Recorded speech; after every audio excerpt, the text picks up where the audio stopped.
Nomor 29.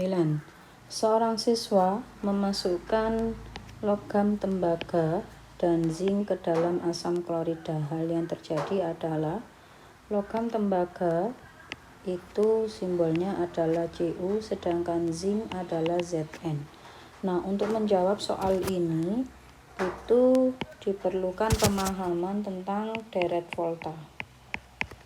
Apa itu deret volta? Jadi deret volta itu adalah suatu deretan unsur-unsur yang dapat digunakan untuk memprediksi suatu unsur itu lebih mudah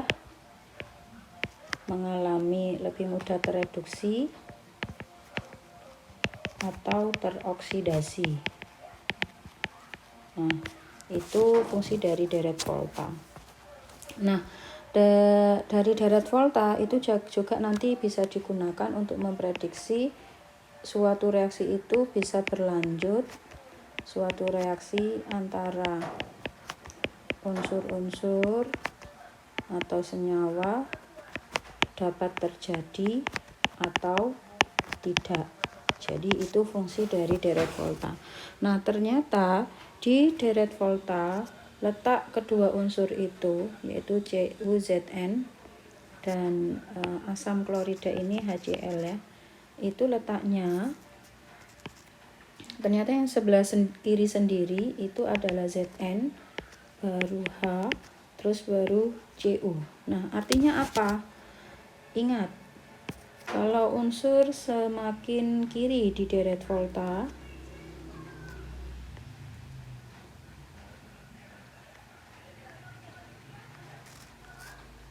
jadi unsur semakin ke kiri, terus yang ini semakin ke kanan.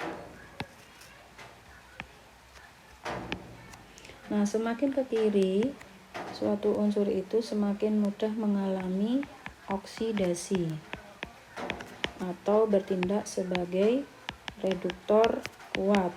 Jadi semakin ke kiri semakin reduktor kuat, sedangkan unsur itu dalam deret volta semakin ke kanan itu semakin mudah mengalami reduksi atau bertindak sebagai oksidator kuat.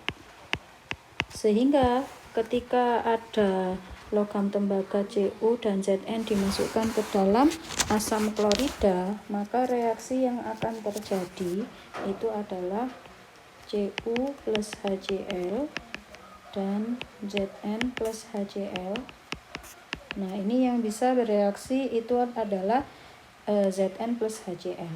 Jadi yang Cu plus HCl ini tidak bisa bereaksi. Kenapa? Karena Cu lebih mudah mengalami reduksi. Kalau reduksi jadi apa? Padahal Cu itu logam yang umumnya mengalami oksidasi. Nah, yang bisa bereaksi adalah Zn. Nah, Zn ini mengalami oksidasi jadi apa? ZnCl2 plus H2.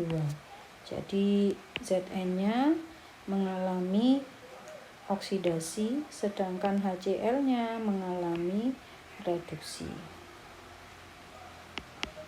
Kalian menggunakan konsep